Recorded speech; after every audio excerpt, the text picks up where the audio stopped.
Good evening, scholars. Your homework tonight is a reading titled Homework, Safeguards or Protections Against Tyranny.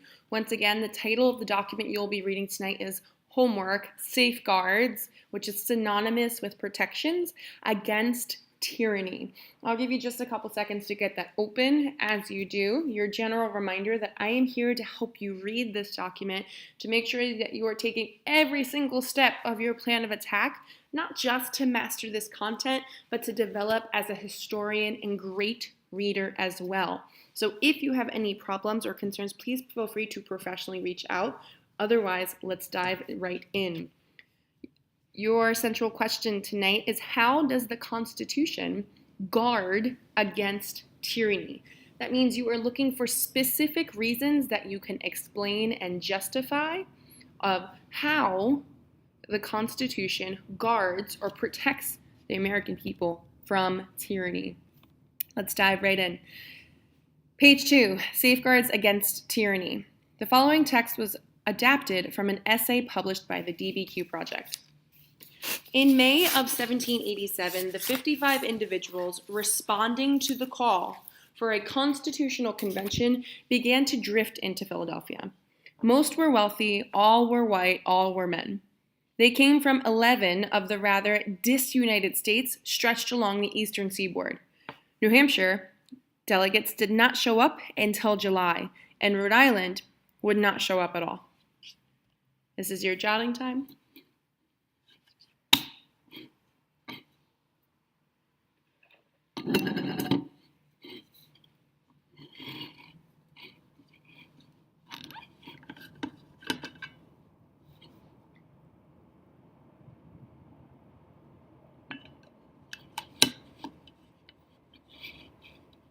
Just about 10 seconds.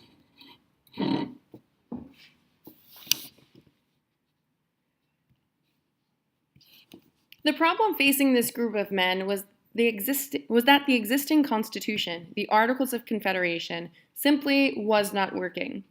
Under the Articles, there was no chief executive or leader, there was no court system, and there was not even a way for the central government to force a state to pay national taxes.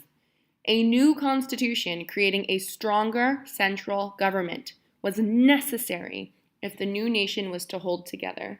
This is your jotting time.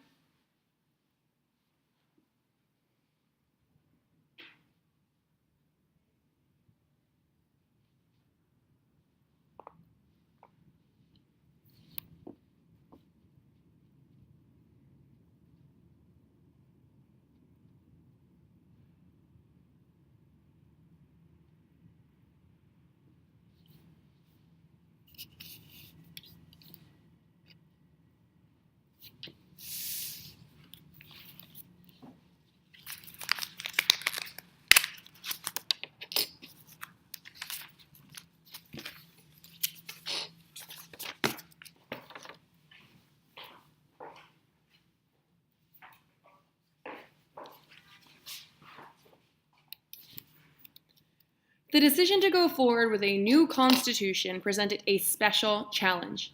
Was it possible to frame a government that was strong enough to serve the needs of the new nation, and yet this government could not create any kinds of tyranny?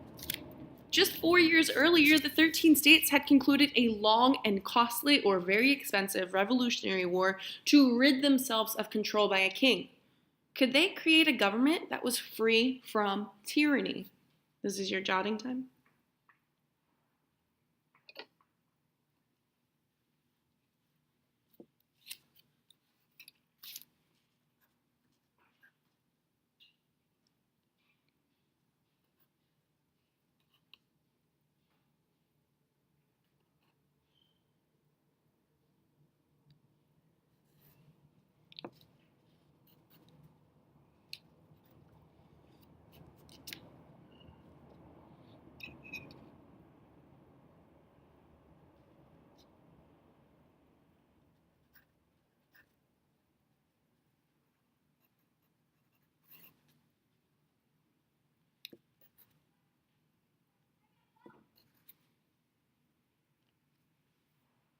Tyranny is most often defined as harsh or absolute power in the hands of one individual, like a king or a dictator.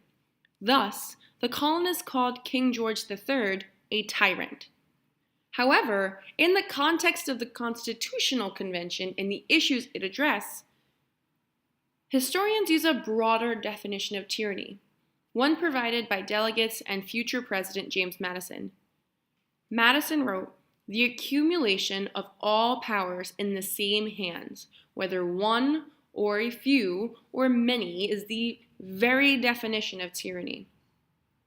This is your jotting time.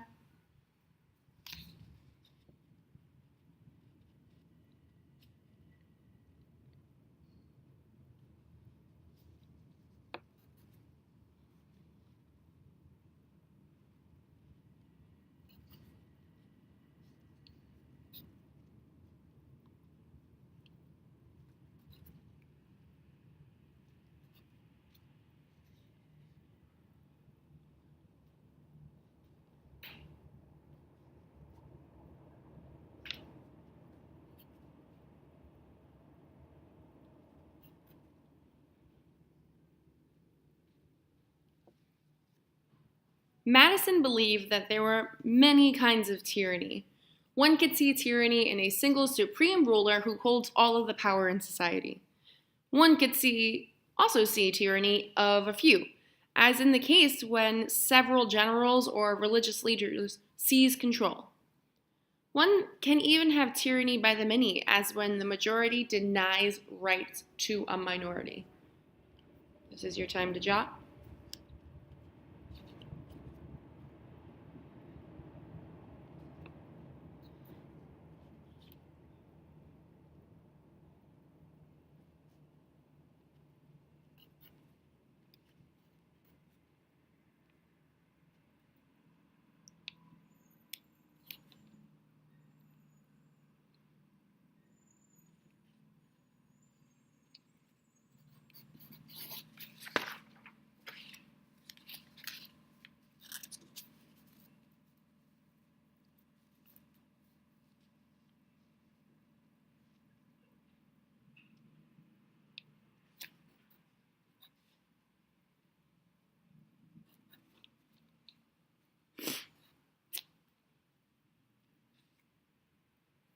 For Madison and his fellow delegates, the challenge of the new Constitution was to write a governing document that was strong enough to hold the states and the people together without letting any one person or group or branch or level of government gain too much control.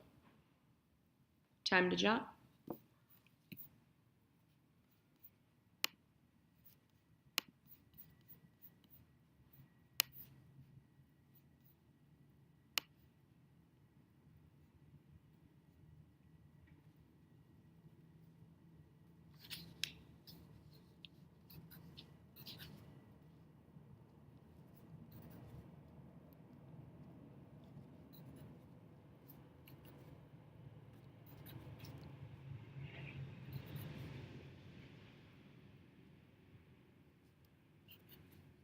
All right, friends, it is time for your main idea.